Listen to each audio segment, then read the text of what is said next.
Today we'll be reading The Harbinger Experiment. We're gonna see how well this goes. I'll try to be quiet, but I have a feeling I'm quite loud.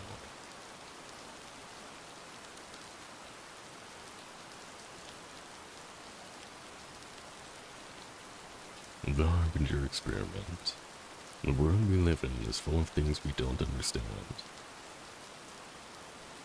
Being the curious humans that we are, we naturally try and seek these things out. Doing so has led us to remarkable discoveries and inventions that we could never have imagined 100 years ago. We have defeated disease, built the sky itself, and even created machines that could take us beyond the clouds and into the stars. If our ancestors could see us and what we have created, I'm sure many of us would see us as gods.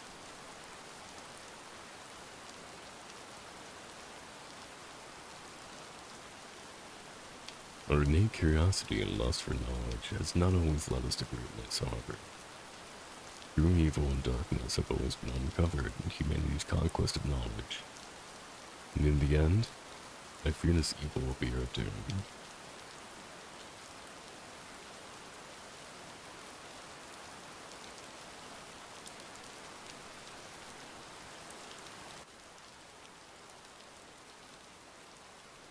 This is why we test. Thank you. I'm also not recording this one because my throat is kind of fucked already. So we do what we can, right?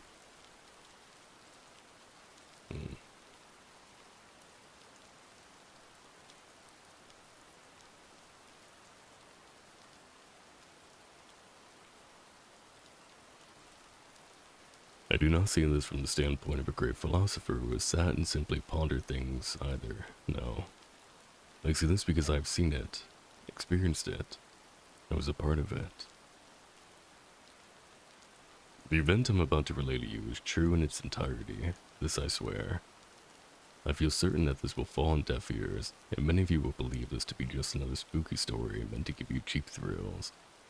But I promise you that this is neither my intent nor my purpose. The purpose of this story is to simply warn you of what lurks beyond the veil of what we can see and understand, to show you what awaits us in the darkness, even if I myself don't understand it. What I'm about to tell you has happened, and I feel certain it will happen again.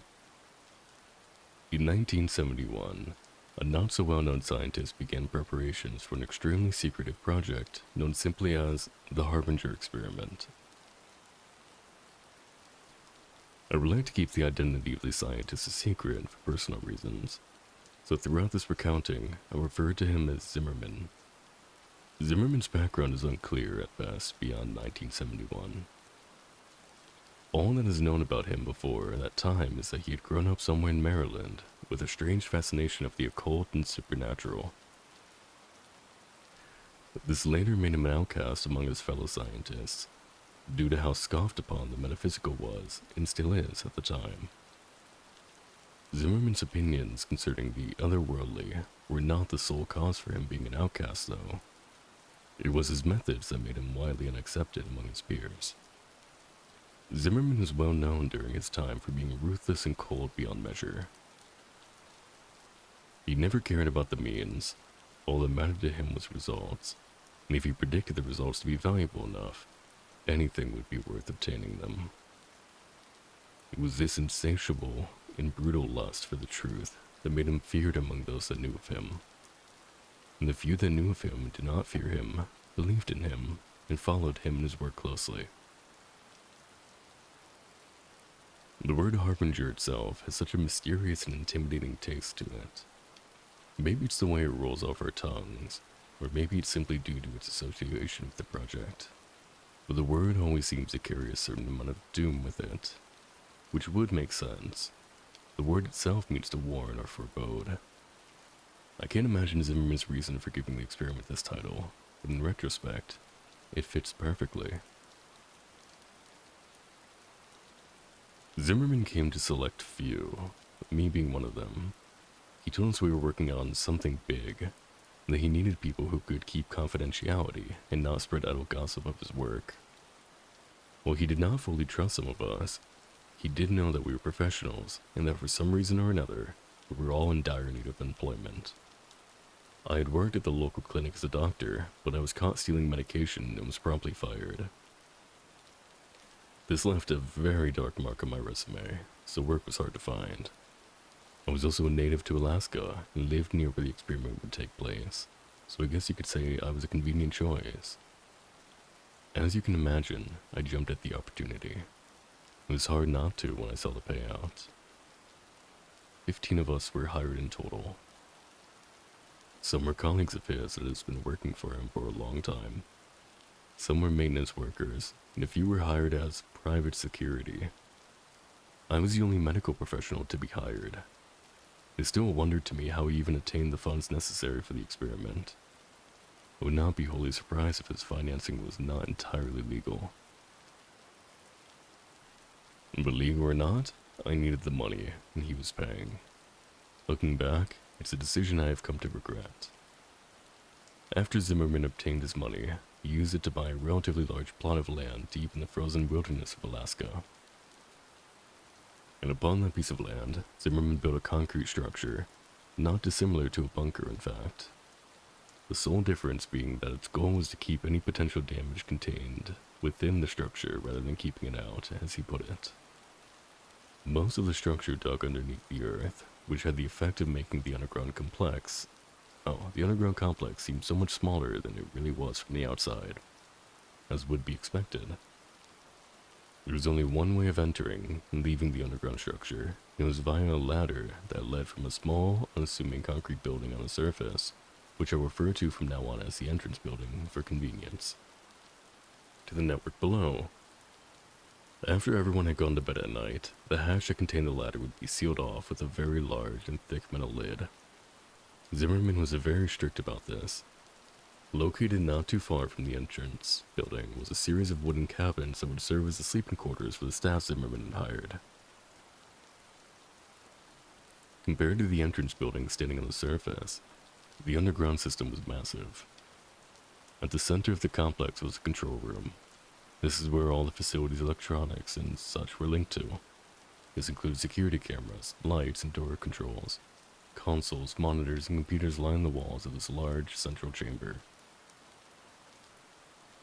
This is also where the ladder in the entrance building connected to in the underground complex. Connected to the control room were 3 doors. One led to a smaller room that served as the infirmary. Another door led to a break room, and the last door led into the hallways. The hallways are where the complex began to feel extremely eerie. They were, for some reason, laid out in an extremely confusing scheme that led in circles into complete dead ends. These hallways made up a vast majority of the complex. It would be very easy to get lost in the maze if you were unfamiliar with the complex. But if you knew where you were going, you would find yourself standing before one of the 3 8x8-foot rooms before long. Each room had a camera hooked up to one of the corners of the room, and all 3 of those cameras were connected to a corresponding monitor in the control room. Cameras were also scattered throughout the hallways so that whoever was watching the corresponding monitor could see anywhere they wanted to, when they wanted to. Thick metal doors stood at the entrance to each of the 3 8x8-foot rooms. In order to open them, you would have to enter a 4-digit code into a panel located near the door.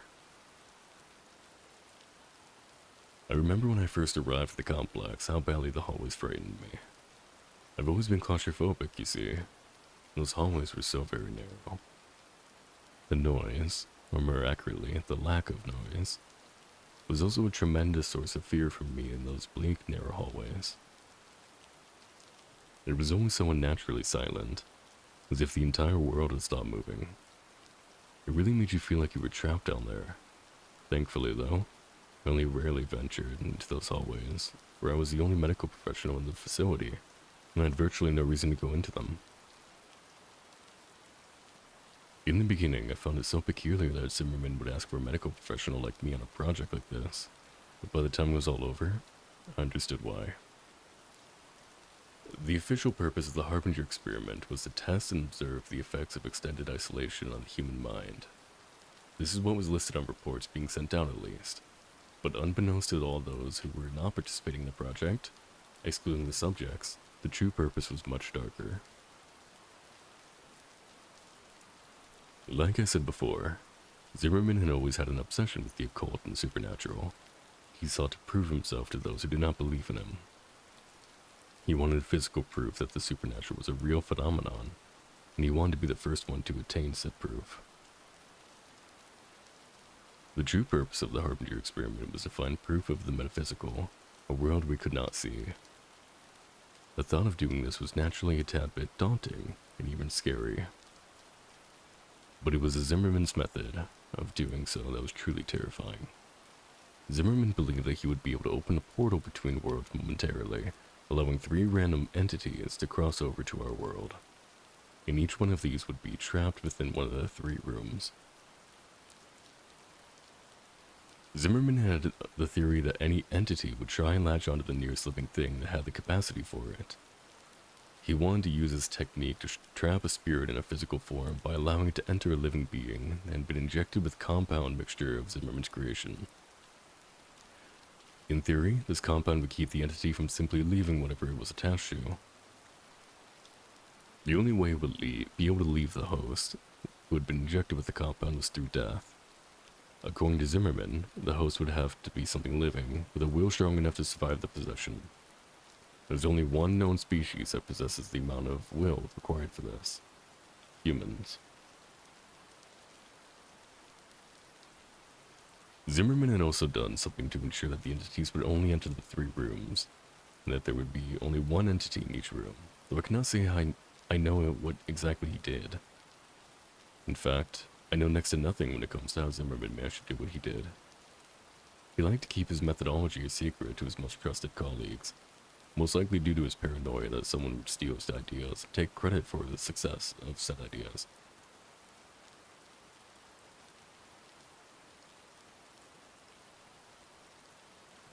If I had known that this was the true purpose before I signed up, I might have reconsidered.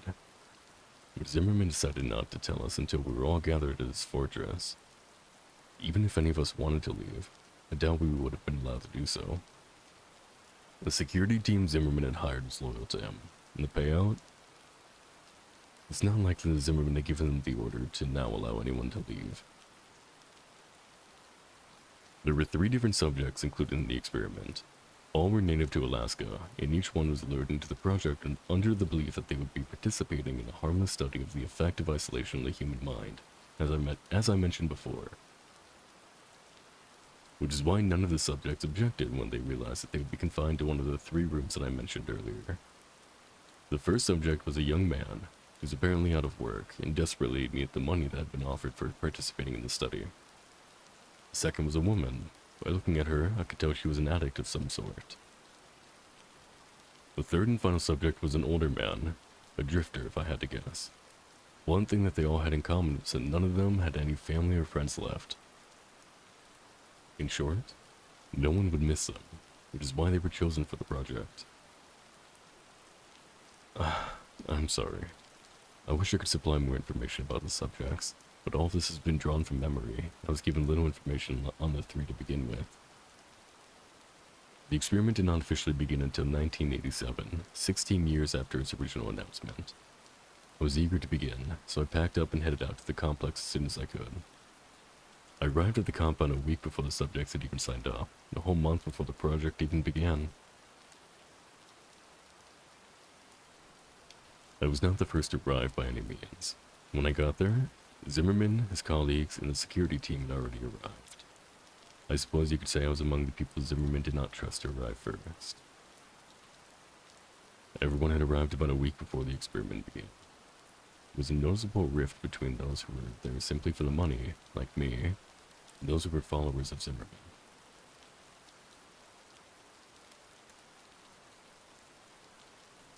On October 15th, 1987, all the preparations were in place. The subjects had been sealed in their rooms, The cameras, lights, and speakers were fully operational, and all the staff members had settled in. The time had come for the experiment to officially begin.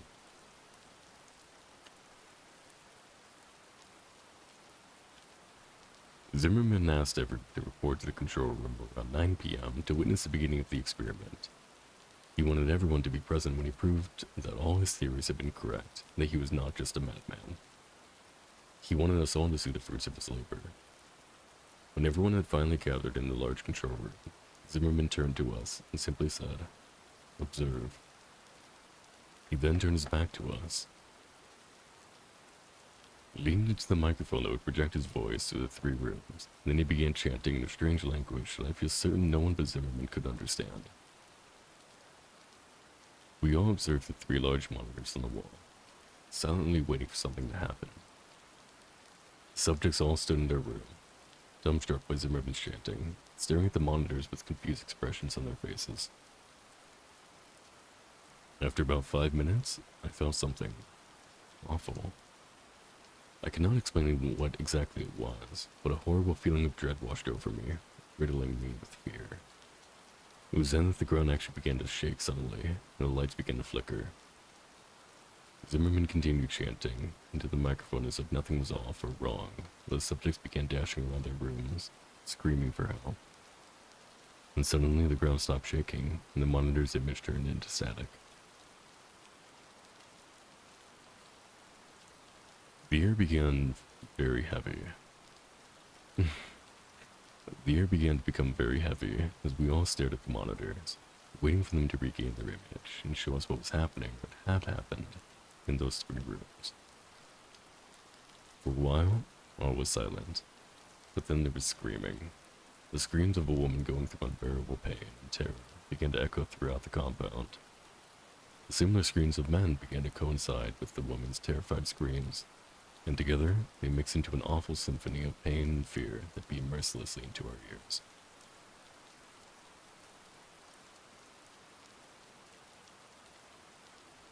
Those of us who were here for the money began to give each other scared looks, while those loyal to Zimmerman seemed completely unfazed. We wanted to leave and never come back to this awful place, but we all knew deep down that Zimmerman would never allow that to happen. We were here for the long haul. There was no escape. It was 10:13 p.m. when the screaming finally stopped. The monitors had yet to reveal to us what had occurred in those 3 rooms. As soon as the screaming ended, Zimmerman stood and dismissed us all for the night, adding that we were all forbidden to come back into the compound till 10 a.m. tomorrow morning. Not like any of us wanted to. We all solemnly made our way out of the compound and towards the cabins and settled in for the night. I feel it is safe to say that not all of us slept well that night, and I was not one of them. The following morning, all of the staff had arrived at the entrance building. We all stood inside, exchanging tired or nervous looks as we waited for Zimmerman to arrive and open the hatch to conceal the ladder. I could see palpable fear in the eyes of some of us, while others did not seem to have been even remotely affected by what happened last night. Zimmerman showed up 5 minutes after 10, apologizing for his tardiness as he came through the door of the entrance building.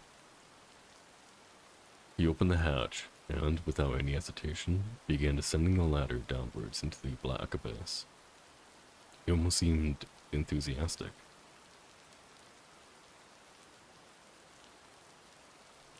I was the first to follow behind Zimmerman's dark descent into the facility. It seemed that the farther I climbed down, the more the darkness closed in on me, as if it was trying to swallow me whole. And as I climbed deeper, I couldn't help but feel that this place was different somehow. While before there was only the unsettling concrete hallways and rooms, now there was something else. Something that made the eeriness feel so real and personified. I felt like a horrible and gruesome scene awaited us down there, but I continued climbing downward despite my fear and hesitation. This was no longer just a spooky bunker. It was darkness and malevolence in the air. A true evil now lived here, and I could feel it. We all could.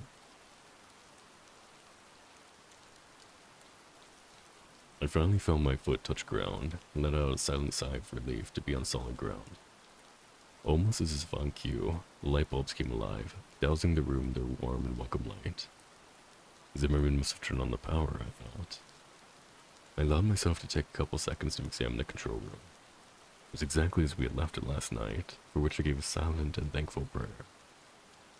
It was almost as if nothing unusual had ever happened. I shook myself from my thoughts as I remembered the static-filled monitors from the night before. I let my eyes slowly make their way towards the monitors on the wall, anticipating the grim and fearful scenes that would be on. My attention was first grabbed by monitor 1, which was still pure static. It would have been a small relief, but then the motionless image on monitor 2 caught my eye. Room 2 was entirely still, and everything seemed entirely untouched. I couldn't help but gasp as I noticed the only thing that was different. The woman lay in the center of the small concrete room. An expression of fear and terror was frozen into her gaunt face as she lay silent and lifeless on her back. Zimmerman's expression turned angry when he saw this. He ordered that second monitor be turned off, and it was. We didn't ask why. It's not like any of us wanted to see the dreadful scene any longer. He also ordered that if the images in monitor 1 and 3 did not return within the next 2 hours, the security team would be sent to investigate the rooms. The security team nodded at hearing this. The minutes seemed as if they had no fear, but I could see it in their eyes. The suddenly loud tick-tock of the clock was the only sound that echoed through the control room while I stared at the monitors. An hour and 50 minutes had gone by, and static was still on the occupied monitor 1 and 3. All of the other staff members were working except me. This was due to the fact that the project had been completely injury-free thus far, so I essentially had nothing to do but wait for someone to hurt themselves. Zimmerman, a couple of his colleagues, and I were the only ones that occupied the room. They quietly chatted amongst each other on the other side of the room while I spent my time reading and pondering the situation I currently found myself in. I'd clearly made a mistake coming here. The corpse lying in room 2 was evidence of enough of this. And God only knew what awaited us in rooms 1 and 3. My thoughts were soon interrupted as monitor 3's image returned. My apologies.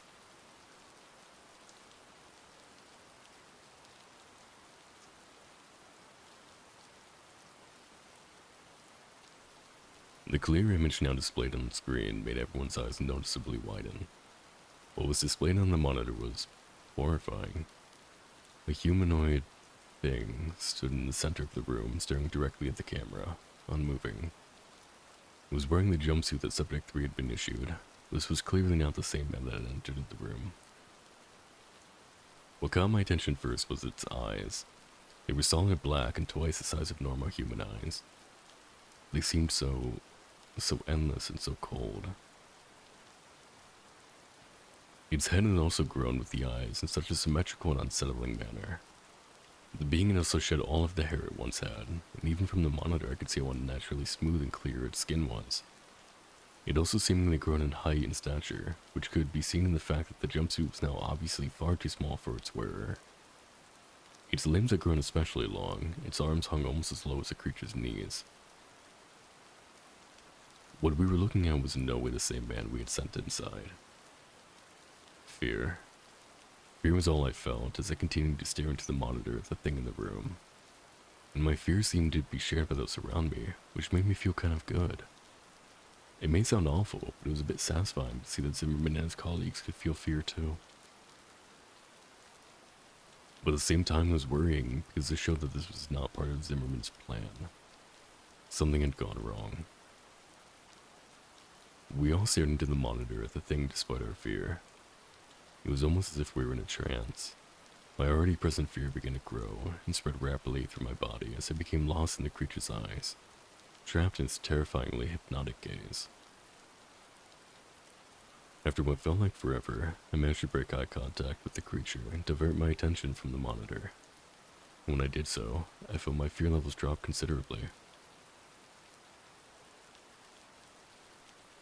After a short while, Zimmerman ordered his security team to make their way to Subject 1's door, just as he said he would do. The security team left without question, armed only with batons and pistols. I focused my attention on watching the men progress through the hallways towards Subject 1's room via the cameras. Even through the not-so-high-quality cameras, it wasn't hard to tell that these men were afraid of what awaited them. Their heads were downcast as they walked. They did not possess the same confidence within them that they did when this project began. They looked like scared boys being sent off to a terrible war. Eventually, they made it to the door. We had perfect vision of them in the door via the hallway camera. One of them said something through one of their walkie-talkies and made a motion towards the camera. In response, one of Zimmerman's colleagues buzzed the door open. The men already had their pistols out by the time the button was pushed. Slowly, the door began to open. We all watched eagerly as the men began to approach the door, guns aimed inside. Suddenly, and without warning, there was a loud shriek. And as something bounded out of the room at the men, the monitor turned into static. Immediately, we could hear screaming echoing down the hallways, followed shortly after by the distinct sounds of gunshots. We could do nothing but wait. After a couple minutes, the screaming gunshots stopped. We all waited and prayed, hoping that whatever bounded at them from the room would not be the one to return to the control room. After a couple more minutes, 3 of the men came back, carrying with him the corpse of the 4th. He had massive cuts covering his chest, and his face was shredded. You couldn't even tell who he was anymore, or even that he was human. I was used to gore, being a doctor and all, so I felt someone unfazed with a mass of shredded flesh and bloodied meat they carried with them. But many of the others went pale and vomited. The security team all wore emotionless expressions and eyes filled with terror. One of the men finally looked up at us. He stared at us for a while with those wide eyes of his. Instead, he finally managed to utter in a shaken and scared voice. A couple of hours went by. The dead man's name was Frank. He was buried outside in the cold, Alaskan ground. 2 of the men were unharmed, physically at least. The 3rd was alive, but only barely. His body was covered in bloody slashes, and one of his eyes had been gouged out. I managed to stabilize him, but only just. The other 2 men vaguely explained what happened. Apparently, Subject 1 leaped out at Frank after the door had opened. Only it wasn't really Subject 1 anymore. According to them, it had a hideously contorted face and long, sharp claws. They claimed to have shot it over a dozen times before it fell dead, and then they emptied another dozen bullets into it just to be sure it really was dead. Only once it was dead did they come back. After tending to the wounded man, I went to investigate the monitors. As afraid as I was of seeing what those monitors may have held, I needed to see. Subject 3 was the only one left now, and I needed to see it and make sure the creature was still in his room. It seemed to be more like a jail cell than an ordinary room at this point though, which is probably a good thing.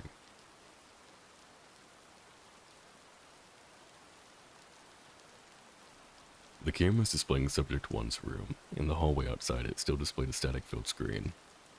No one was sent to repair them or investigate. We just had to hope that Subject 1 was well and surely dead. Monitor 3's image was exactly the same as I had left it. Subject 3 was still staring directly into the camera at us. He was still in the exact same position, and if it were not for the small fan in the corner of the room, I would think I was looking at a still image. In a way, I felt relief at seeing this. Relief that he was still in his room and had not escaped while no one was looking.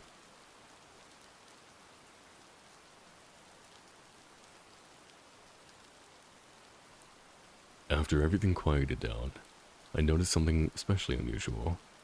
There was a strange sound emanating from somewhere. At first, it was barely noticeable. The only reason I heard it was because of how extremely quiet it was in the infirmary. But as time went by, it slowly began to increase in volume.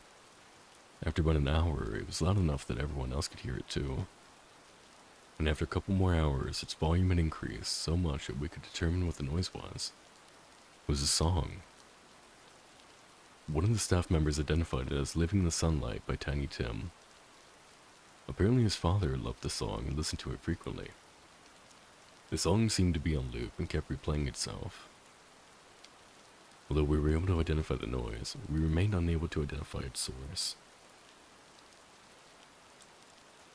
We knew that it wasn't coming from the speakers because we turned them off. It seemed to be emitting from the walls themselves.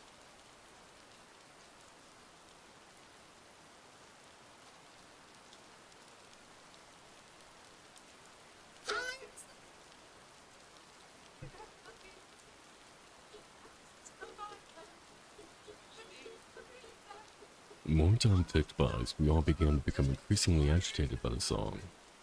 I spent most of my time in the infirmary attending to Frank, or in the control room.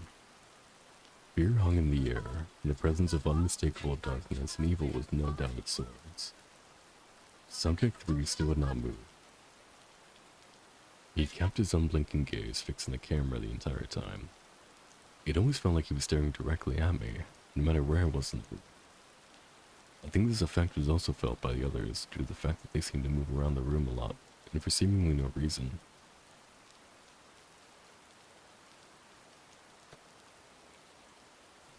After a few hours, the song was so loud that people almost had to shout in order to communicate. We'd been trying to find its source so we could turn the sound off, but it was to no avail. The source was completely unidentifiable. This added a level of extreme irritation to our already very present fear. It was around 8:30 that the ground itself began to shake once again, just as it had done the previous night. Panic began to spread among my fellow employees and me as the shaking grew in intensity. During this, I had the sudden instinctual feeling to look over at Subject 3's monitor. It was gone. Almost as if on cue, the power went out, and thankfully the song did as well. Ever since the security team came back, panic had been slowly building among the staff, and Zimmerman was powerless to stop it. When those lights went out, the calm projections that everyone had been trying to maintain left us, and the fear in all of our hearts took over. The emergency backup lights kicked on shortly after the power went out, which I gave a silent thankful prayer for. The lights were dim, but they still allowed me to see a lot. Total panic seized us as many of my fellow staff members began screaming and rushing to the ladder in an attempt to escape. But too many were trying to use it at once, and no one was able to get very far on the ladder without someone else pulling them to the floor and taking their place.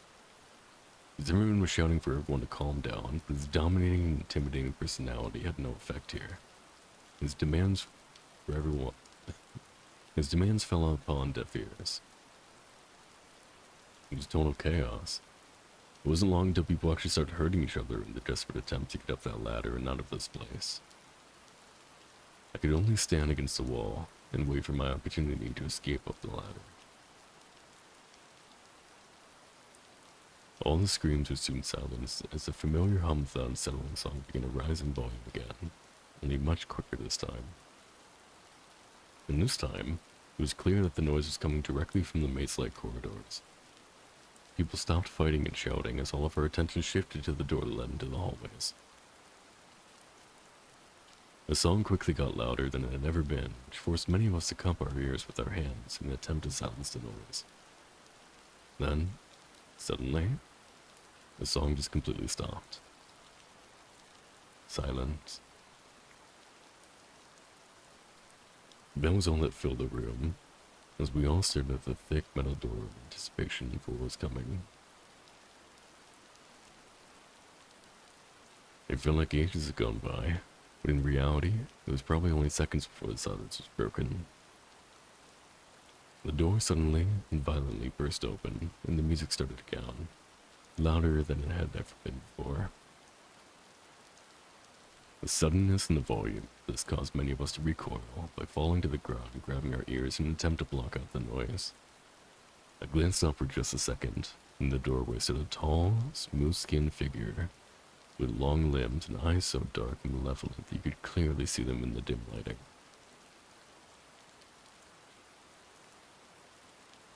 After I got my bearings, I looked upwards at the creature once again, just in time to see this thing pick up and rip Zimmerman in half in one fluid movement, dousing the room and everyone in it with his blood, intestines, and organs. I was no stranger to gore, but the sight of that was too much for me to bear. I hunched over immediately after seeing this and vomited all over the cold cement floor. That ladder is my only hope of survival, I thought to myself as I forced myself into a standing position. And as my eyes rose along with the rest of me, I could see the thing ripping and tearing through the people as it scattered in an attempt to escape it. It was distracted, and as awful as it sounds, this was my only chance to get up that ladder. I forced my legs to move towards the ladder, trying to block out the terrified screams of my fellow staff members and the unbearably loud music. I could hear gunshots coinciding with the screams and terrible sounds of flesh being ripped apart somewhere in the mess of noise. I reached my hand outwards and felt a wave of relief wash over me as my fingers came into contact with the hard metal rungs of the ladder.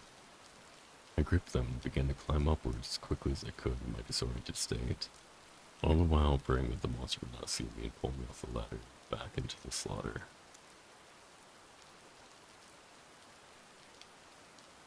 It felt like at any moment, feel one of its smooth hands wrap around my ankles and pull me to my death, but I eventually made it to the top. There was no question in my mind. I had to close the hatch and seal that thing down there, even if it meant certain death for my colleagues. I could not allow that thing to escape. I gripped the thick metal lid and began to push with all my might in an attempt to seal the underground complex off. Despite how dense and sturdy it was, the lid was surprisingly easy to move. It did not take very much effort to push over the hatch, even in my weakened state. In seconds, the hatch was completely covered by the dense metal lid. I collapsed on my side and began to vomit. Some more as exhaustion overtook me, and as I lay there, I realized something. Aside from my labored breaths, the only thing I could hear was the faint echo of that song from down below. I felt as though I would lose more of my sanity if I continued to lay there and listen to that song. So I once again forced myself to my feet and began to make my way to the wooden lodge I had stayed in the previous night. It was where I left my baggage and also where I left the keys to my truck. Of the 15 staff members that took part in that Forsaken experiment, I am the only one who survived. I've never returned to the awful place where all this happened, and I don't intend to. The project was very secretive, and Zimmerman was the only one who knew all the details of it. And, as far as I know, no one is aware of my involvement aside from me. In fact, I'm probably the only one who knows what the Harbinger experiment truly was, let alone what actually happened. By now, you're probably wondering why I've told you about all of this. Something none of you should be aware of. Maybe you're expecting me to give you a speech about not messing with things you don't understand or something along those lines. I hope not, for I have no speech to give or lesson to impart. I began hearing a noise earlier today. Almost immediately, I recognized the noise as a very haunting and familiar song. I didn't even try to trace it to its source. I knew it would be pointless. And as the day progressed, the song had increased in volume. It's loud enough now that I can very clearly make out the lyrics. I'm completely unable to escape Tiny Tim's voice. It's followed me everywhere I have gone. Subject 3 is coming for me, and I know my time left in this world is extremely limited now. I guess you could say that I just wanted to tell the tale of the Harbinger experiment before it was lost forever. I hope that you would take some lesson from what I have recounted to you, but I think we both know you won't. Let's be honest. You don't believe a word of what I've just told you, and I don't blame you. I wouldn't believe me if I were you.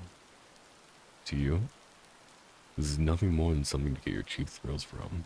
You were probably mindlessly surfing the internet when you clicked a link and found yourself here, wherever here may be, reading this story. And to be honest, I don't care if you believe me or not. Even if you do, It probably won't stop you from trying to uncover the truth of a darkness that few of us have ever seen. It certainly never stopped Zimmerman.